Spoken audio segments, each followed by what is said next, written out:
Agora, mudando de assunto, vamos à notícia mais triste e mais dramática deste fim de semana. O atentado contra Ana Hickman. Um dia depois de escapar dos tiros de um fã obcecado, ela falou ao Domingo Espetacular. Antes, nossos repórteres mostram quem é o homem que invadiu o hotel onde Ana estava. Uma gravação do momento em que ele ameaça a apresentadora e o desfecho trágico. O atirador morreu e a cunhada de Ana Hickman saiu gravemente ferida. Uma estrela da televisão.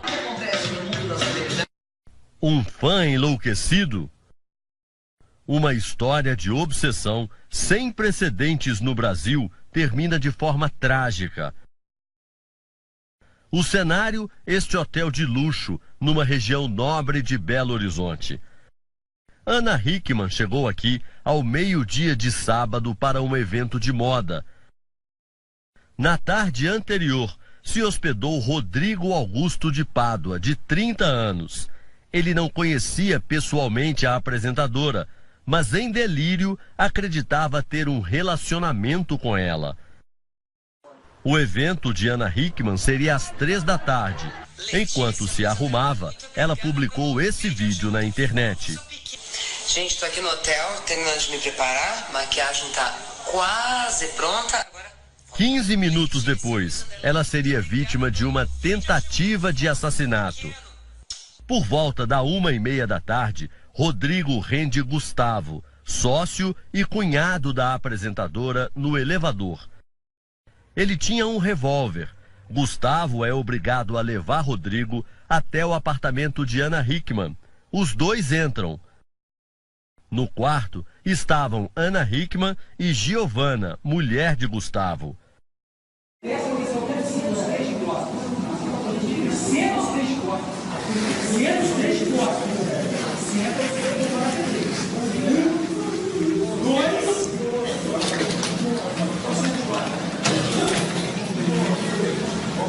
O áudio foi feito pelo celular de um cabeleireiro de Ana.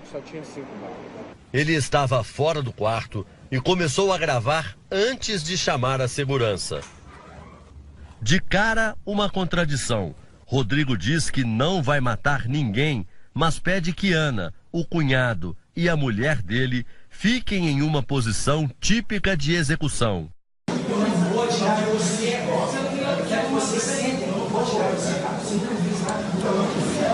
ela fez, mas eu não vou matar ninguém, eu não sou fazendo, eu quero que você sinta, você gosta de comigo, você sinta de coisa, senta, eu não vou matar, eu quero conversar, mas eu não quero olhar pra cara dele, você não quer os três, eu não vou te matar, eu sou louco, eu tenho uma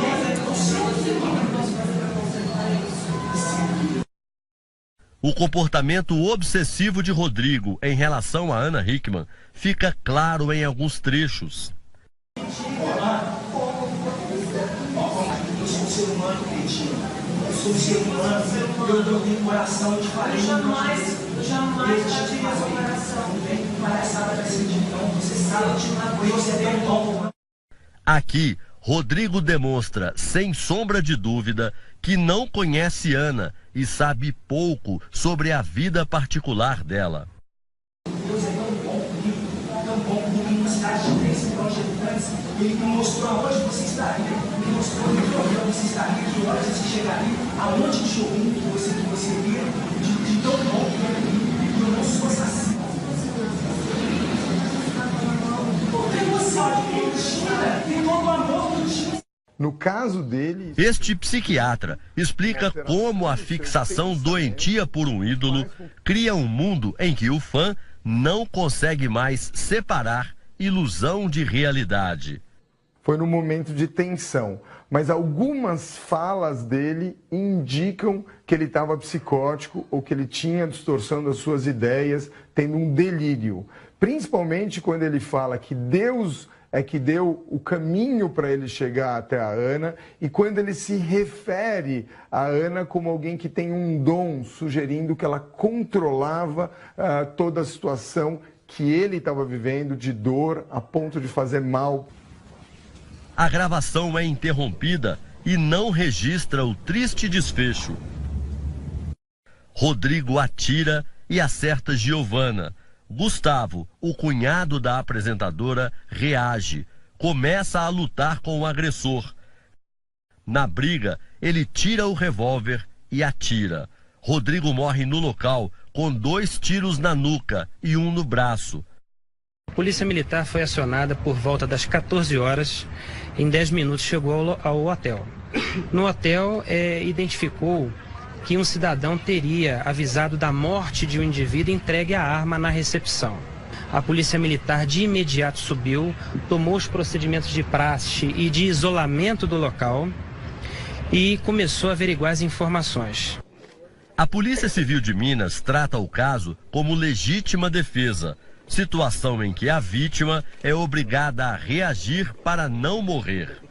Gustavo descreve que, assim, solta, não tem jeito, você já perdeu, essa situação não dá mais, solta a arma. Ele pediu várias vezes, ele descreve que pediu várias vezes, solta a arma. E o agressor, com a arma na mão, dedo no gatilho.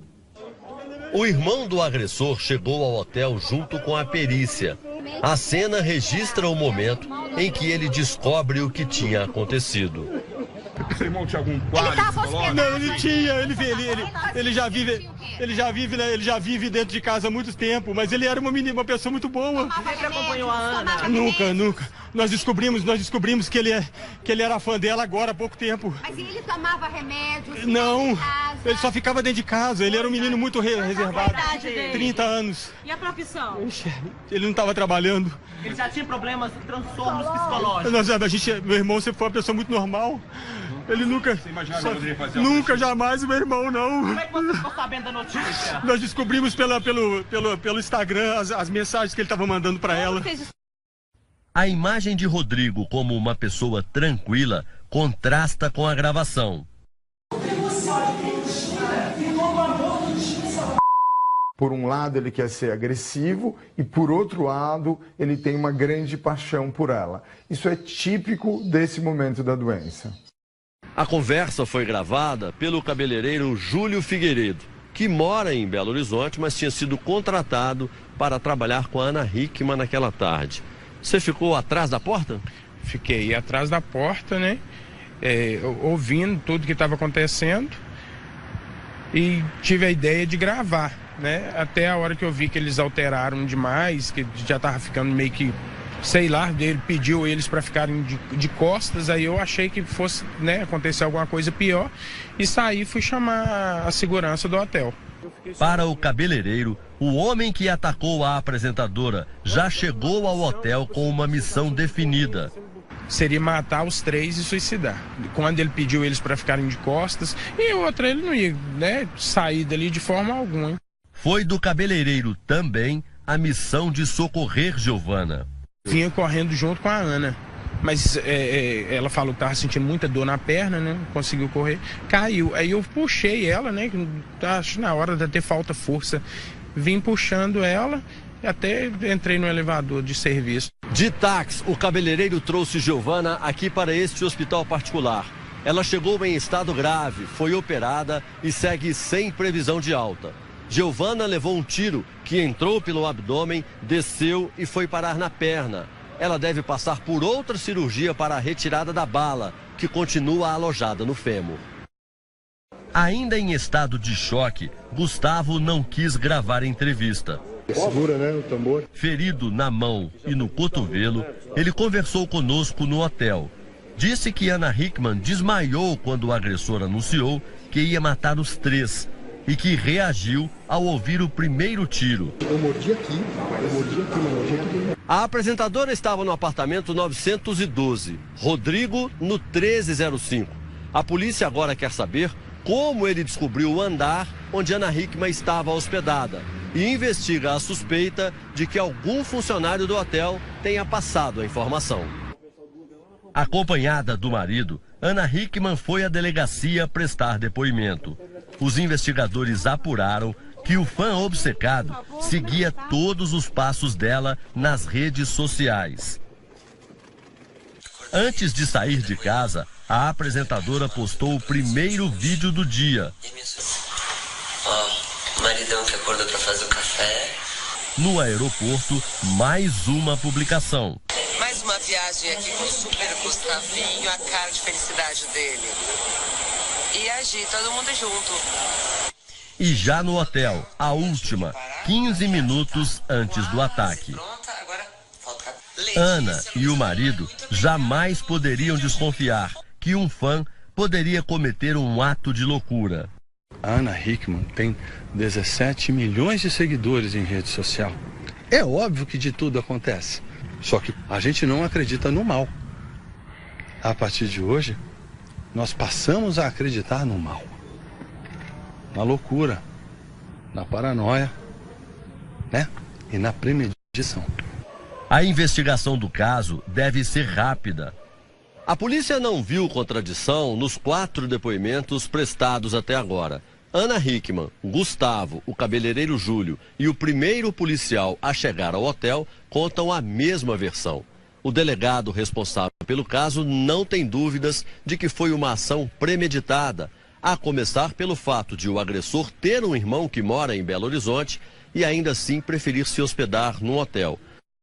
Em nota, o hotel lamentou o ocorrido e informou que cumpre todos os requisitos de segurança. Agora você vai ver o depoimento emocionado da Ana. Ela também recebeu a nossa equipe hoje à tarde em São Paulo. Ana Hickman era o alvo do atirador. Você vai ver que ela escapou por pouco e ainda está muito abalada com tudo o que aconteceu. Depois do ocorrido, depois da passagem pela polícia, a Ana voltou aqui para São Paulo. Na verdade, o Alexandre, o marido dela, foi até Belo Horizonte buscá-la e eles vieram de avião de madrugada, chegando a São Paulo. Quando eu recebi essa missão de te entrevistar, me pareceu tudo muito surreal. E hoje cedo, ao acordar, eu falei, não, será que isso ocorreu mesmo? Ou é um pesadelo que eu tive de que algo aconteceu com a Ana? Foi a mesma sensação que eu estou sentindo desde a hora que tudo aconteceu até agora. É difícil de acreditar que aquela imagem, aquela cena, aquelas palavras, os tiros, que tudo aquilo aconteceu. Que minha cunhada está hospitalizada, ainda em estado bem delicado, mas se Deus quiser vai estar logo em casa, mas é difícil. Parece cena de filme. É exatamente isso, é um enredo de algum grande filme de terror digno de Oscar.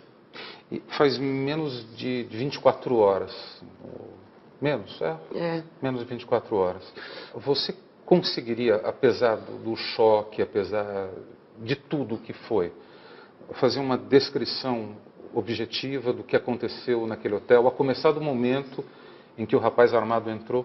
Consigo. Eu acho que eu não vou esquecer dessas imagens nunca mais. Eu não vou esquecer do que ele me falou, do jeito que ele me olhou, como o meu corpo reagiu, como tudo aquilo que estava ali dentro demorou, custou a passar. Estava super feliz com tudo, que estava indo para uma coisa muito boa, lançamento, trabalho. E o cabeleireiro, eu falei assim, eu sou boa de maquiagem, adoro fazer maquiagem, mas eu não sou boa de fazer cabelo. Então, contratamos uma pessoa lá, chama Júlio. Ele estava marcado para chegar 1h15, 1h30, e ele chegou por volta do 1h15. Tocou a recepção, o telefone da recepção, estávamos eu, Gustavo e Giovana no quarto. Gustavo, seu cunhado? Meu cunhado e meu sócio. Giovana, que é esposa do Gustavo e minha assessora de imprensa também, estava lá me auxiliando, estávamos somente os 3. Por uma graça de Deus, meu marido não foi, meu filho não foi. O resto da minha equipe, que normalmente está comigo em todos os lugares, não estava junto lá.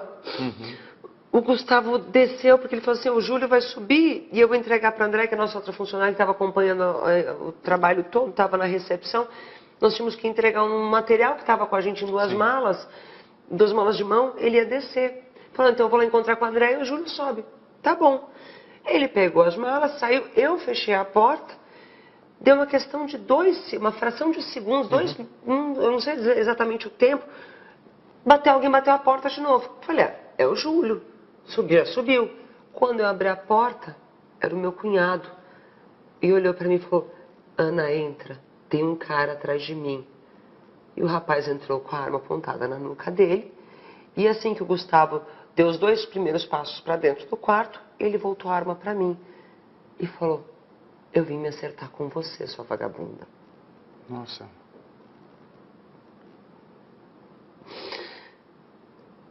Eu, na hora que ele entrou e eu vi aquela cena acontecendo, a primeira coisa que me passou na cabeça é assalto, é um arrastão. Estava até esperando outras pessoas entrarem atrás para levar tudo que a gente tivesse de pertence, porque afinal de contas é um hotel, passam muitos executivos ali, muita gente.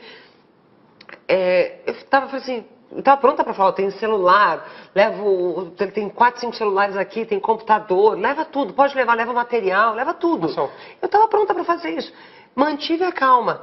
Só que ele veio para cima de mim e começou a me ofender, a me humilhar, falar que me conhecia, que eu sabia quem ele era. E usar palavras que eu juro que é difícil de repetir, mas que depois que eu acabei vendo hoje pela manhã algumas imagens, postagens, exatamente o que ele descreve lá, foram as palavras que ele usou para mim, dizendo que eu tinha acabado com a vida dele.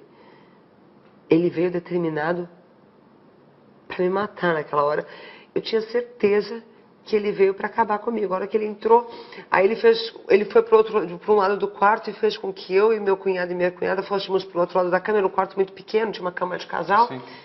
E o tempo todo falando que eu não prestava, que eu era uma mentirosa, que eu correspondi sim durante muito tempo ao amor dele e que de repente eu parei de falar com ele, fazia menções de Instagram, de rede social, de todas elas, e principalmente do Facebook, porque sou eu que cuido pessoalmente do meu Instagram, do meu Face, do meu Twitter. Então grande parte das minhas postagens são todas compartilhadas. Quando posso, respondo muito às pessoas, até através, eu comecei a usar o Snapchat para ser uma forma mais próxima das pessoas, e ele começava a usar certas postagens que eu fiz para dizer: para quem você fez aquele biquinho, para quem você fez aquilo, fala para eles, confessa que era para mim. E aí junto disso vinham outras coisas pornográficas que ele começava a usar para me humilhar e falar que eu queria fazer aquilo com ele, ter momentos mais íntimos com ele, mas depois eu acabei renegando tudo, enfim, muito distorcido. E te ameaçando? O tempo todo com a arma apontada para mim. O tempo todo. Ele foi de uma frieza e de uma segurança. Isso, eu já passei por outras situações complicadas antes, tentativa de assalto e tudo. Mas é engraçado que dessa vez, pela primeira vez na minha vida, eu realmente senti medo. E tive a certeza que ia morrer. Porque ele olhava para mim e ele não piscava. Ele olhava para mim com um ódio, ele falava com um ódio tão grande. Eu nunca pensei que alguém pudesse sentir isso por mim. Não gostar de mim, tá tudo bem, a gente entende. Mas sentir vontade real de tirar a tua vida, ele deixou bem claro que pelo fato de eu não ser dele, eu não seria de mais ninguém. E quando você o viu naquele momento, você o reconheceu, de repente por uma foto? Não, eu não reconheci, tanto que na hora de do calor de tudo, a gente ainda tentando manter a calma, eu falava assim: moço, eu não sei o seu nome. Moço, se você está falando que eu te conheço, por favor, eu tô com problema de memória, me ajuda a lembrar de você. E ele falava o nome? Não, ele não falava o nome em momento algum. Ele falou: você sabe. Eu vou usar as palavras que ele usou para você entender. Você sabe, sua piranha. Você sabe quem eu sou. Confessa para eles o que a gente teve. Confessa. O único jeito de você sair viva daqui é confessando. Confessa.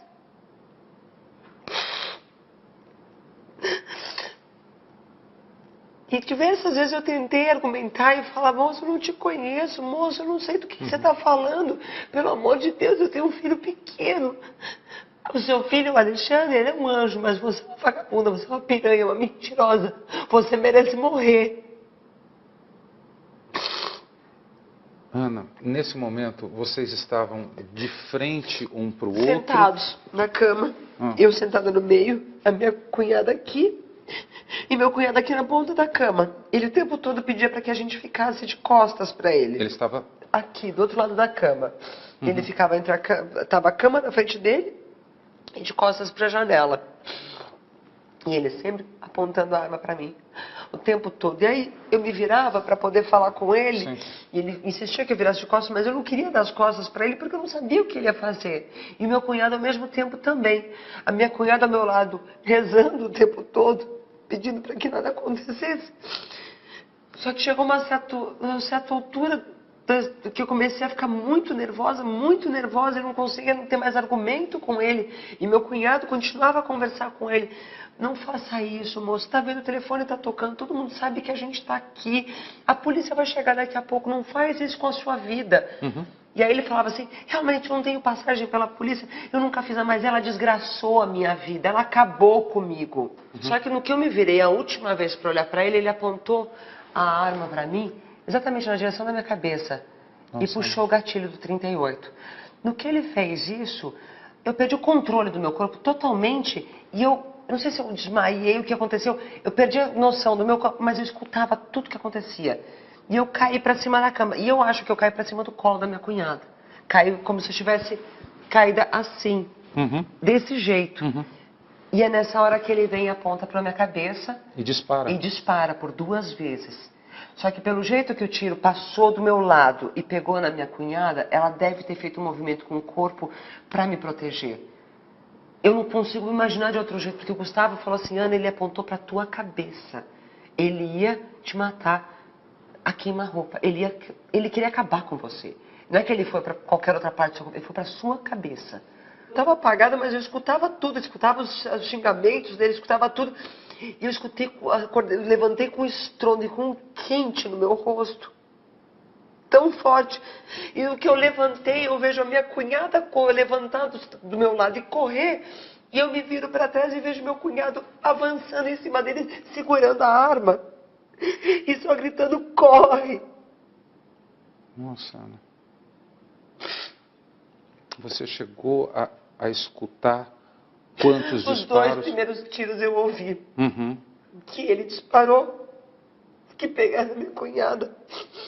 Pegaram nela porque eu acho que ela jogou o corpo dela em cima de mim, que eu estava caída. Foi ela que me protegeu.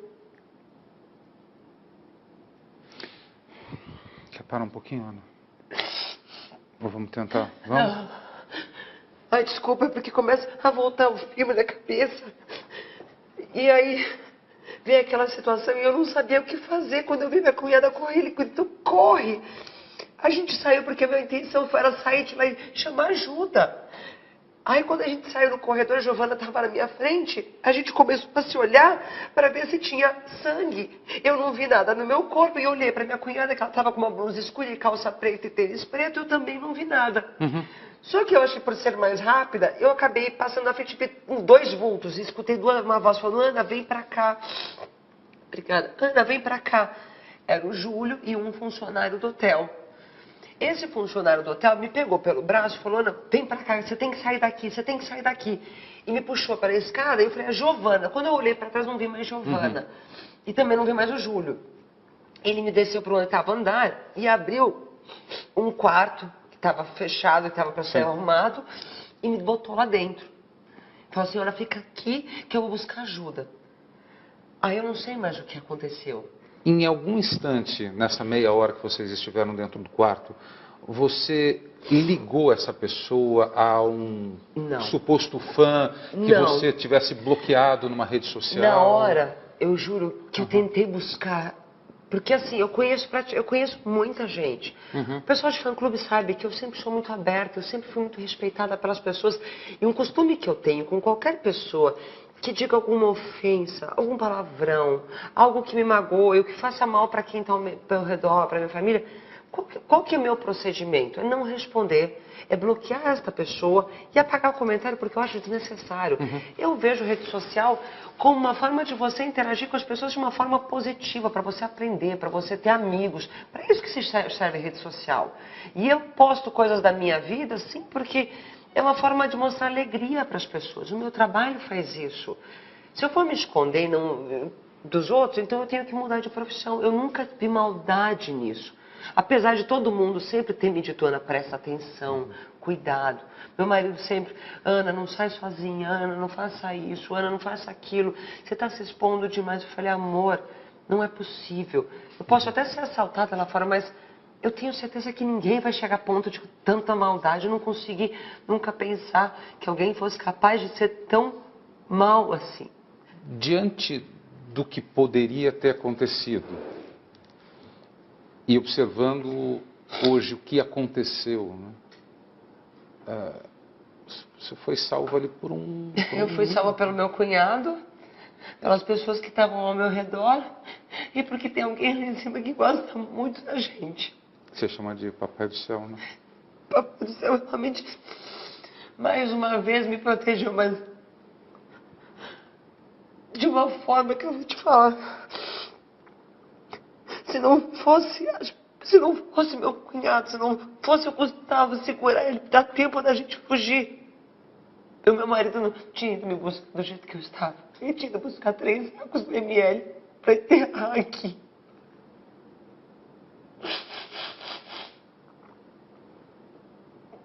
Esse rapaz estava 2 dias no hotel me esperando. Eu não sei como ele descobriu o hotel que eu ia estar. Mas ele planejou tudo isso. Ele sabia o que ele queria fazer. Ele estava certo e seguro. Juro, se não fosse a coragem do Gustavo, depois que ele escutou aqueles 2 tiros, eu não sei como é que teria terminado. Eu só consigo imaginar pior. Não aconteceu pior porque ele foi muito corajoso em segurar aquele rapaz e conseguir deixar a gente sair do quarto. O meu pânico, quando eu não vi mais Giovana, eu não sabia onde ela estava, não sabia se ela estava machucada, se meu cunhado tinha sido morto. Você ficou quanto tempo assim, sem saber dos 2? Eu sei que a primeira hora que eu consegui ter alguém, depois com a polícia militar, a polícia civil, todo mundo que chegou lá da perícia, que alguém me deu um horário, era mais ou menos quase 4 horas da tarde, 3 e pouco, quase 4 horas da tarde. Aí que eu fui ter noção que a Giovana estava hospitalizada, que ela tinha sido baleada, que o Gustavo estava bem. Até então eu não sabia, eu fiquei sozinha dentro de um quarto um bom tempo, esperando notícias, desesperada, sem conseguir falar com ninguém. Imaginando que esse maluco tivesse matado meu cunhado e estivesse no hotel e poderia fazer mais alguma coisa. Nossa, essa ausência de eu não sei o que era pior, de estar na mira do revólver dele e estar esperando para ter a pior notícia da minha vida, que minha família tinha sido dilacerada ali. Ele ia acabar com a minha família toda, não só comigo. Ana, deixa eu voltar um ponto aqui, que a gente estava falando. Em algum momento você descobriu que bloqueou esse rapaz em rede social. Isso foi hoje pela manhã, aqui não em casa. Foi? Não foi lá, porque até depois, quando eu fui para a delegacia, me perguntaram, eu falei assim, gente, eu estou tentando puxar, eu sou ótima com memória fotográfica, mas tem alguma coisa que não está batendo. E hoje pela manhã, meu marido puxou algumas imagens, algumas fotografias, que eu pedi para ele, eu falei, eu preciso saber quem é esse rapaz, eu preciso saber se alguma vez eu já o respondi, se aconteceu alguma coisa. E os últimos perfis que divulgaram dele, eu não tinha reconhecido. E aí, quando eu vi uma imagem, que ele tá com o braço para cima, aí eu lembrei quem era. Que era o cara que eu tinha bloqueado alguns meses atrás, que eu mostrei para as minhas assessoras, que ele estava falando algumas coisas muito pesadas, pornografia. Eu falei assim, gente, eu tô com medo desse cara aqui, vamos bloquear? Mas foi só isso que eu fiz. E agora, né? Como voltar e quando voltar a velha e boa rotina? Eu não parei para pensar ainda na volta da rotina, mas eu parei para imaginar algumas situações. A primeira coisa que eu quero é ver minha família toda de volta aqui em casa. Ver minha cunhada bem, sã, inteira. Vão ficar cicatrizes, mas para contar que a gente realmente teve uma segunda chance. Que foi um filme que aconteceu na nossa vida que foi pelo amor de família que a gente conseguiu estar junto e aquilo aconteceu e a gente escapou junto. Depois, eu não vou deixar de fazer as minhas coisas. Eu não vou deixar de acreditar que as pessoas são boas. Eu nunca consegui ver maldade desse ponto das pessoas. Eu não posso achar que todo mundo é assim. Isso vai passar. Vai ser uma página da minha vida que nunca vai ser apagada, porque eu não vou conseguir esquecer. Mas provavelmente eu vou ver as coisas com um pouco diferente, com um pouco mais de cuidado, de mais cautela. Ouvir mais o meu marido quando ele se preocupa com segurança, não só minha, mas da família toda. Mas eu ainda não sei, ainda não parei para pensar no que vai ser amanhã. A única coisa que eu penso agora e rezo por Deus, que todo mundo volte para casa bem. O pior já passou. O pior já passou, a gente está vivo. Só para a gente encerrar, eu acho que todo mundo que está em casa, que te admira tanto, né, queria falar para você que o Papai do Céu, né, que serene o seu coração, que dê muita força para que vocês superem isso. E tudo passa. Passa. Tudo passa. Eu sei que passa. Vai passar sim. A coisa mais importante eu tenho dentro dessa casa aqui, que é minha família. Você sabe que depois que eu saí da delegacia, que eu estava no avião voltando para casa, meu marido meu estava de mão dada com ele. Por várias vezes eu tentei ter raiva desse rapaz, pelo que ele fez com a gente, fez a gente passar, por ter machucado a pessoa que eu amo tanto. Mas ao mesmo tempo eu não consigo ter raiva dele. Me veio um sentimento de pena. O que faz uma pessoa chegar a tamanho desespero e maldade no coração e achar que tirar a vida de alguém vai fazer ele melhor. Porque eu não consigo, eu só posso entender que isso é loucura. E que aonde ele estiver agora, que ele busque consolo. Que busque serenidade. Eu espero que ninguém passe por isso.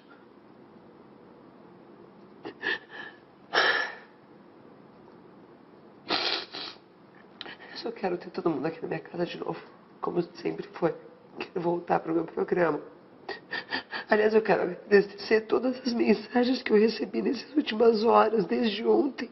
Não só dos meus amigos e colegas, mas de muita gente. Muita gente. Obrigada. É um dos momentos mais difíceis que eu já passei na minha vida. Eu juro que eu nunca... A gente pode se preparar para a perda de um ente querido, para qualquer coisa, mas saber que tem alguém que queria tanto seu mal, queria tanto... Estava pronto. Hoje à tarde em São Paulo. Ana Hickman era o alvo do atirador. Você vai ver que ela escapou por pouco e ainda está muito abalada com tudo o que aconteceu. Depois do ocorrido, depois da passagem pela polícia, a Ana voltou aqui para São Paulo. Na verdade, o Alexandre, o marido dela, foi até Belo Horizonte buscá-la e eles vieram de avião de madrugada, chegando a São Paulo. Quando eu recebi essa missão de te entrevistar, e me pareceu tudo muito surreal. E hoje cedo, ao acordar, eu falei, não, será que isso ocorreu mesmo? Ou é um pesadelo que eu tive de que algo aconteceu com a Ana? Foi a mesma sensação que eu estou sentindo desde a hora que tudo aconteceu até agora. É difícil de acreditar que aquela imagem, aquela cena, aquelas palavras, os tiros, que tudo aquilo aconteceu. Que minha cunhada está hospitalizada, ainda em estado bem delicado, mas se Deus quiser vai estar logo em casa, mas é difícil. Parece cena de filme. É exatamente isso, é um enredo de algum grande filme de terror digno de Oscar. E faz menos de 24 horas. Menos, é? Menos de 24 horas. Você conseguiria, apesar do choque, apesar de tudo o que foi, fazer uma descrição objetiva do que aconteceu naquele hotel, a começar do momento em que o rapaz armado entrou?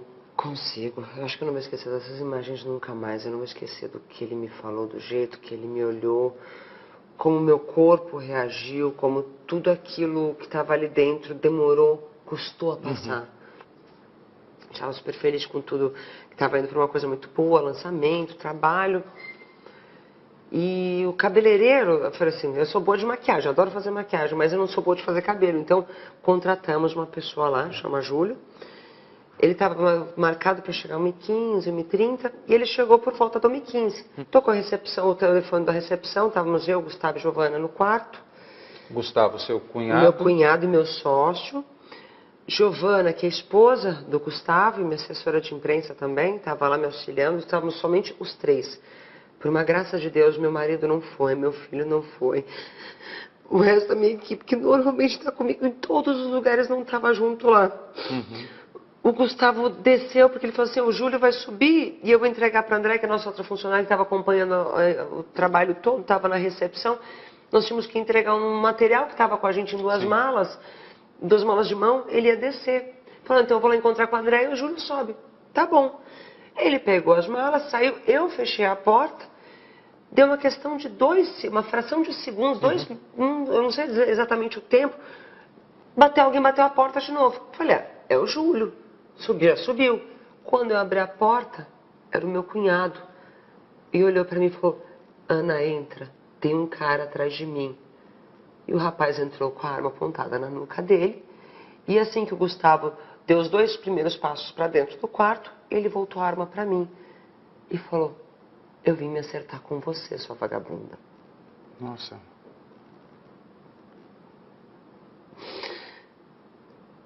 Eu, na hora que ele entrou e eu vi aquela cena acontecendo, a primeira coisa que me passou na cabeça é assalto, é um arrastão. Estava até esperando outras pessoas entrarem atrás para levar tudo que a gente tivesse de pertence, porque afinal de contas é um hotel, passam muitos executivos ali, muita gente. Eu estava assim, estava pronta para falar, tem celular, tem 4, 5 celulares aqui, tem computador, leva tudo, pode levar, leva material, leva tudo. Eu estava pronta para fazer isso. Mantive a calma. Só que ele veio para cima de mim e começou a me ofender, a me humilhar, falar que me conhecia, que eu sabia quem ele era. E usar palavras que eu juro que é difícil de repetir, mas que depois que eu acabei vendo hoje pela manhã algumas imagens, postagens, exatamente o que ele descreve lá, foram as palavras que ele usou para mim, dizendo que eu tinha acabado com a vida dele. Ele veio determinado para me matar naquela hora. Eu tinha certeza que ele veio para acabar comigo. A hora que ele entrou, aí ele foi para um lado do quarto e fez com que eu e meu cunhado e minha cunhada fôssemos para o outro lado da cama. Era um quarto muito pequeno, tinha uma cama de casal. Sim. E o tempo todo falando que eu não prestava, que eu era uma mentirosa, que eu correspondi sim durante muito tempo ao amor dele e que de repente eu parei de falar com ele, fazia menções de Instagram, de rede social, de todas elas e principalmente do Facebook, porque sou eu que cuido pessoalmente do meu Instagram, do meu Face, do meu Twitter, então grande parte das minhas postagens são todas compartilhadas. Quando posso, respondo muitas pessoas, até através, eu comecei a usar o Snapchat para ser uma forma mais próxima das pessoas, e ele começava a usar certas postagens que eu fiz para dizer, para quem você fez aquele biquinho, para quem você fez aquilo, fala para eles, confessa que era para mim. E aí junto disso, vinham outras coisas pornográficas que ele começava a usar para me humilhar e falar que eu queria fazer aquilo com ele, ter momentos mais íntimos com ele, mas depois eu acabei renegando tudo. Agora, mudando de assunto, vamos à notícia mais triste e mais dramática deste fim de semana. O atentado contra Ana Hickman. Um dia depois de escapar dos tiros de um fã obcecado, ela falou ao Domingo Espetacular. Antes, nossos repórteres mostram quem é o homem que invadiu o hotel onde Ana estava. Uma gravação do momento em que ele ameaça a apresentadora e o desfecho trágico. O atirador morreu e a cunhada de Ana Hickman saiu gravemente ferida. Uma estrela da televisão, um fã enlouquecido, uma história de obsessão sem precedentes no Brasil termina de forma trágica. O cenário, este hotel de luxo, numa região nobre de Belo Horizonte. Ana Hickman chegou aqui ao meio-dia de sábado para um evento de moda. Na tarde anterior, se hospedou Rodrigo Augusto de Pádua, de 30 anos. Ele não conhecia pessoalmente a apresentadora, mas em delírio acreditava ter um relacionamento com ela. O evento de Ana Hickman seria às 3 da tarde. Enquanto se arrumava, ela publicou esse vídeo na internet. Gente, tô aqui no hotel, terminando de me preparar, maquiagem tá quase pronta. 15 minutos depois, ela seria vítima de uma tentativa de assassinato. Por volta da 1h30 da tarde, Rodrigo rende Gustavo, sócio e cunhado da apresentadora, no elevador. Ele tinha um revólver. Gustavo é obrigado a levar Rodrigo até o apartamento de Ana Hickman. Os dois entram. No quarto estavam Ana Hickman e Giovana, mulher de Gustavo.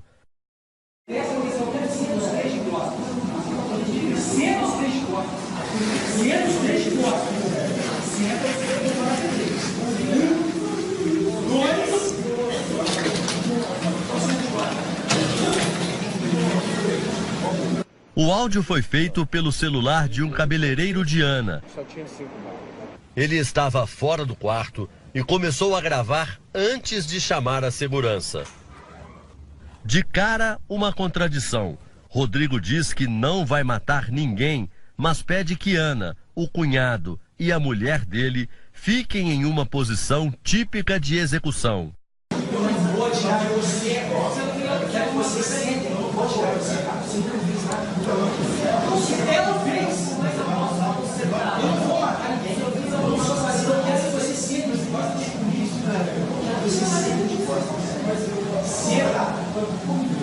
Eu não vou matar. Eu quero conversar, eu não quero olhar pra cara dele. Nossa, você nasceu os três. Os três. Eu não vou te matar. Eu sou louco, eu tenho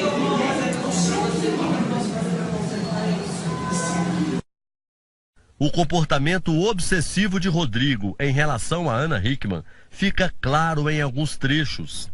Eu sou um ser humano, Cleitinho. Eu sou um ser humano, eu tenho coração, eu te falei. Eu jamais partiria seu coração. Vem palhaçada desse então, você sabe, eu te magoei, você é tão bom.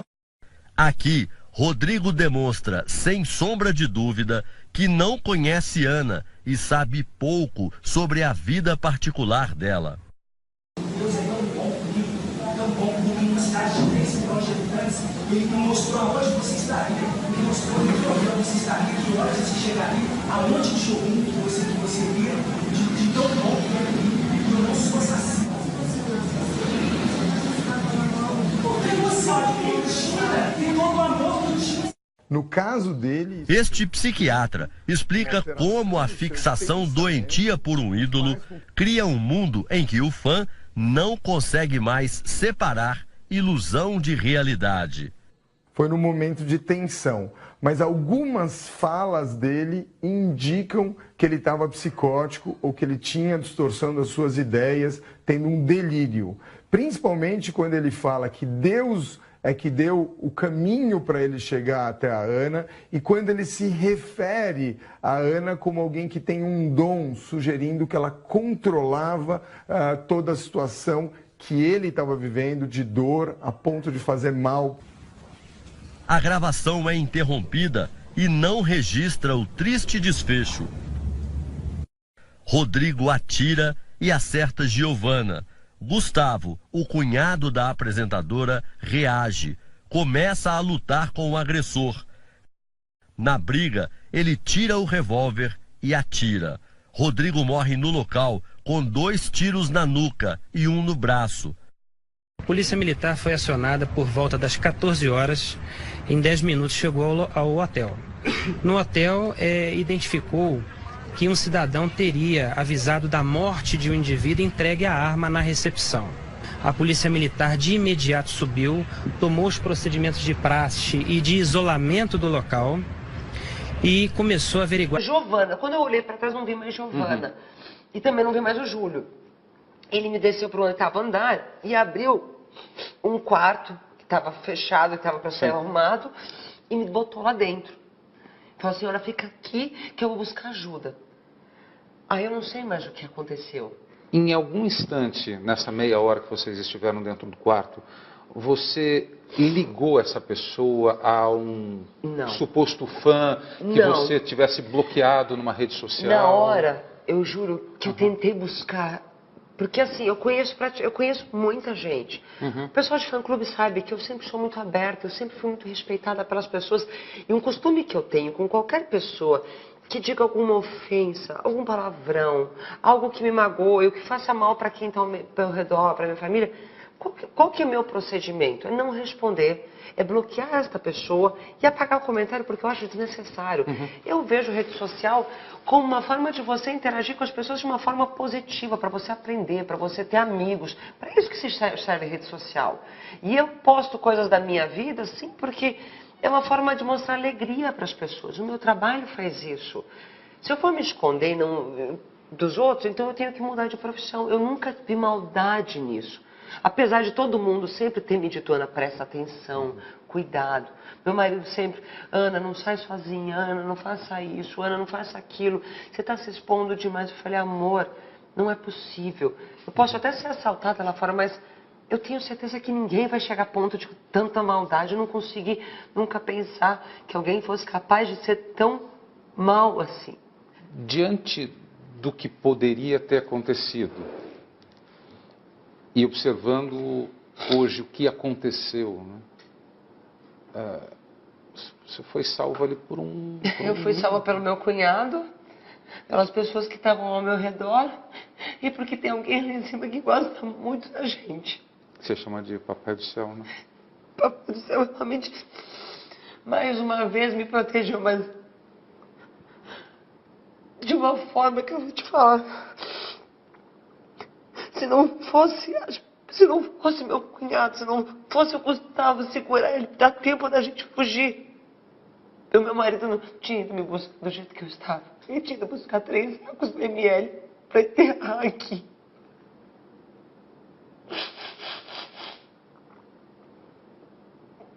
Esse rapaz estava 2 dias no hotel, me esperando. Eu não sei como ele descobriu o hotel que eu ia estar.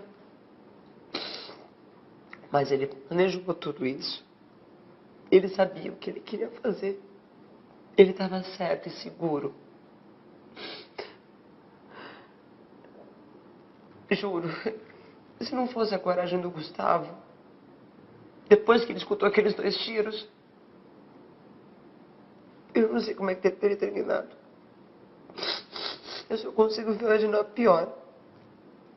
Não aconteceu o pior porque ele foi muito corajoso em segurar aquele rapaz e conseguir deixar a gente sair do quarto. O meu pânico quando eu não vi mais Giovana, eu não sabia onde ela estava, não sabia se ela estava machucada, se meu cunhado tinha sido morto.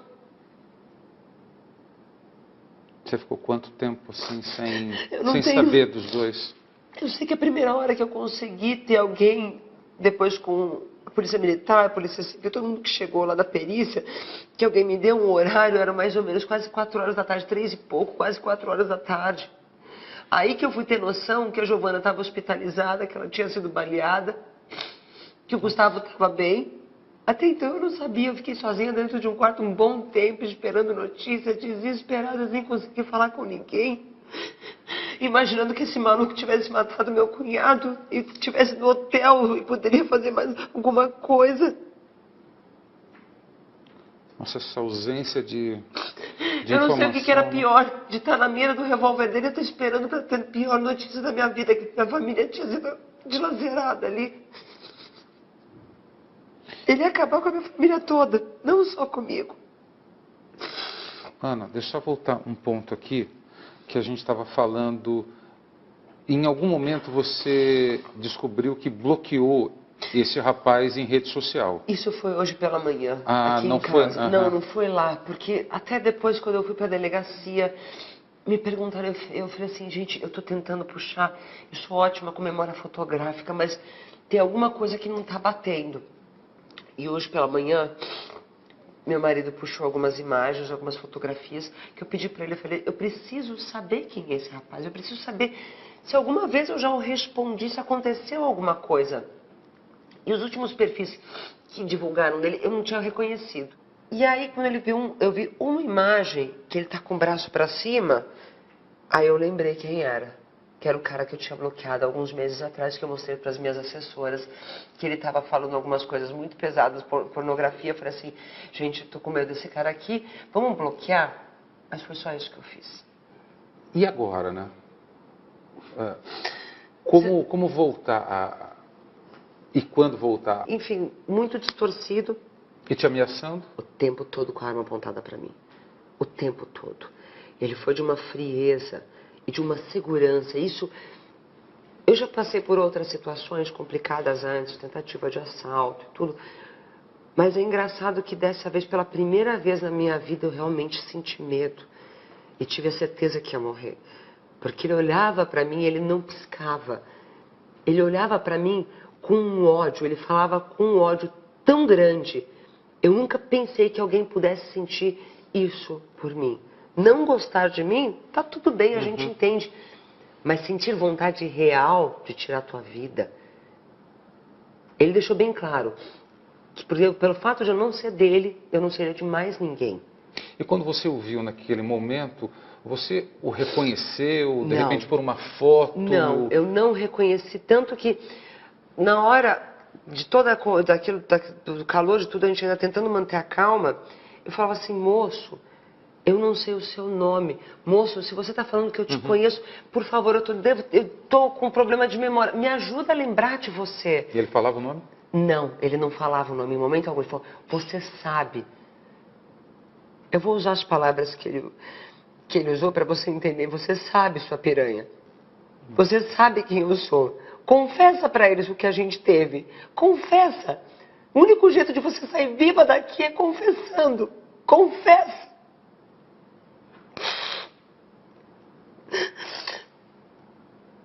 E diversas vezes eu tentei argumentar e falar, moço, eu não te conheço, moço, eu não sei do que você está falando. Pelo amor de Deus, eu tenho um filho pequeno. O seu filho, o Alexandre, ele é um anjo, mas você é uma vagabunda, você é uma piranha, uma mentirosa. Você merece morrer. Ana, nesse momento, vocês estavam de frente um para o outro? Sentados na cama, eu sentada no meio, a minha cunhada aqui, e meu cunhado aqui na ponta da cama. Ele o tempo todo pedia para que a gente ficasse de costas para ele. Ele estava? Aqui, do outro lado da cama. Ele ficava tava a cama na frente dele e de costas para a janela. E ele sempre apontando a arma para mim, o tempo todo. E aí eu me virava para poder falar com ele. Sim. E ele insistia que eu virasse de costas, mas eu não queria dar as costas para ele porque eu não sabia o que ele ia fazer. E meu cunhado ao mesmo tempo também. A minha cunhada ao meu lado, rezando o tempo todo, pedindo para que nada acontecesse. Só que chegou uma certa altura que eu comecei a ficar muito nervosa, eu não conseguia ter mais argumento com ele. E meu cunhado continuava a conversar com ele. Não faça isso, moço. Tá vendo, o telefone tá tocando, todo mundo sabe que a gente tá aqui. A polícia vai chegar daqui a pouco, não faz isso com a sua vida. E aí ele falava assim, realmente eu não tenho passagem pela polícia, eu nunca fiz nada, mas ela desgraçou a minha vida, ela acabou comigo. Só que no que eu me virei a última vez para olhar para ele, ele apontou a arma para mim, exatamente na direção da minha cabeça. Nossa. E puxou o gatilho do 38. No que ele fez isso, eu perdi o controle do meu corpo totalmente e eu não sei se eu desmaiei, o que aconteceu. Eu perdi a noção do meu corpo, mas eu escutava tudo que acontecia. E eu caí pra cima da cama. E eu acho que eu caí pra cima do colo da minha cunhada. Caí como se eu tivesse caída assim. Desse jeito. E é nessa hora que ele vem e aponta pra minha cabeça. E dispara. E dispara por 2 vezes. Só que pelo jeito que o tiro passou do meu lado e pegou na minha cunhada, ela deve ter feito um movimento com o corpo pra me proteger. Eu não consigo imaginar de outro jeito, porque o Gustavo falou assim, Ana, ele apontou pra tua cabeça.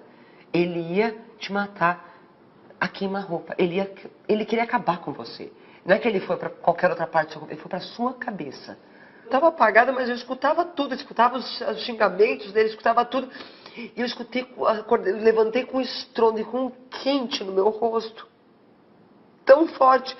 E o que eu levantei, eu vejo a minha cunhada levantada do meu lado e correr. E eu me viro para trás e vejo meu cunhado avançando em cima dele, segurando a arma.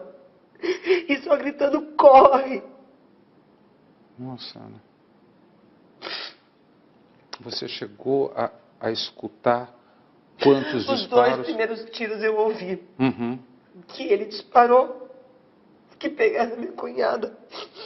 Pegaram nela porque eu acho que ela jogou o corpo dela em cima de mim, que eu estava caída. Foi ela que me protegeu. Quer parar um pouquinho, Ana? Ou vamos tentar? Vamos? Não. Ai, desculpa, porque começa a voltar o filme na cabeça. E aí vem aquela situação e eu não sabia o que fazer quando eu vi minha cunhada correr. Ele gritou, corre! A gente saiu porque a minha intenção era sair de lá e chamar ajuda. Aí quando a gente saiu no corredor, a Giovana estava na minha frente, a gente começou a se olhar para ver se tinha sangue. Eu não vi nada no meu corpo e eu olhei para minha cunhada, que ela estava com uma blusa escura e calça preta e tênis preto, eu também não vi nada. Uhum. Só que eu acho que por ser mais rápida, eu acabei passando na frente de 2 vultos. E escutei uma voz falando, Ana, vem pra cá. Obrigada. Ana, vem pra cá. Era o Júlio e um funcionário do hotel. Esse funcionário do hotel me pegou pelo braço e falou, Ana, vem pra cá, você tem que sair daqui, você tem que sair daqui. E me puxou para a escada e eu falei... As informações. A Polícia Civil de Minas trata o caso como legítima defesa, situação em que a vítima é obrigada a reagir para não morrer. Gustavo descreve que, assim, soltas, não tem jeito, você já perdeu, essa situação não dá mais, solta a arma. Ele pediu várias vezes, ele descreve que pediu várias vezes, solta a arma. E o agressor, com a arma na mão, dedo no gatilho. O irmão do agressor chegou ao hotel junto com a perícia. A cena registra o momento em que ele descobre o que tinha acontecido. Seu irmão tinha algum quadro psicológico? Não, ele tinha, ele já vive dentro de casa há muito tempo, mas ele era uma pessoa muito boa. Sempre acompanhou a Ana? Nunca. Nós descobrimos que ele era fã dela agora há pouco tempo. Mas ele tomava remédios? Não, ele só ficava dentro de casa, ele era um menino muito reservado. 30 anos. E a profissão? Ele não estava trabalhando. Ele já tinha problemas, transtornos psicológicos? Meu irmão sempre foi uma pessoa muito normal. Ele nunca... Você imaginava que poderia fazer Nunca, jamais, o meu irmão não. Como é que você ficou sabendo da notícia? Nós descobrimos pelo Instagram as mensagens que ele estava mandando para ela. A imagem de Rodrigo como uma pessoa tranquila contrasta com a gravação. Por um lado, ele quer ser agressivo e, por outro lado, ele tem uma grande paixão por ela. Isso é típico desse momento da doença. A conversa foi gravada pelo cabeleireiro Júlio Figueiredo, que mora em Belo Horizonte, mas tinha sido contratado para trabalhar com a Ana Hickman naquela tarde. Você ficou atrás da porta? Fiquei atrás da porta, né?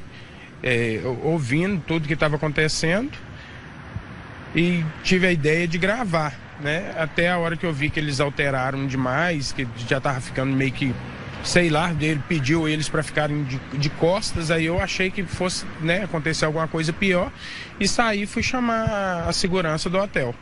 Para o cabeleireiro, o homem que atacou a apresentadora já chegou ao hotel com uma missão definida. Seria matar os 3 e suicidar. Quando ele pediu eles para ficarem de costas, e outra, ele não ia, né, sair dali de forma alguma. Hein? Foi do cabeleireiro também a missão de socorrer Giovana. Vinha correndo junto com a Ana, mas ela falou que estava sentindo muita dor na perna, né? Conseguiu correr, caiu. Aí eu puxei ela, né? Acho na hora de ter falta força. Vim puxando ela e até entrei no elevador de serviço. De táxi, o cabeleireiro trouxe Giovana aqui para este hospital particular. Ela chegou em estado grave, foi operada e segue sem previsão de alta. Giovana levou um tiro que entrou pelo abdômen, desceu e foi parar na perna. Ela deve passar por outra cirurgia para a retirada da bala, que continua alojada no fêmur. Ainda em estado de choque, Gustavo não quis gravar a entrevista. Segura, né, o tambor? Ferido na mão e no cotovelo, ele conversou conosco no hotel. Disse que Ana Hickman desmaiou quando o agressor anunciou que ia matar os 3 e que reagiu ao ouvir o primeiro tiro. Eu mordi aqui. A apresentadora estava no apartamento 912, Rodrigo no 1305. A polícia agora quer saber como ele descobriu o andar onde Ana Hickman estava hospedada e investiga a suspeita de que algum funcionário do hotel tenha passado a informação. Acompanhada do marido, Ana Hickman foi à delegacia prestar depoimento. Os investigadores apuraram que o fã obcecado seguia todos os passos dela nas redes sociais. Antes de sair de casa, a apresentadora postou o primeiro vídeo do dia. Ó, maridão que acordou pra fazer o café.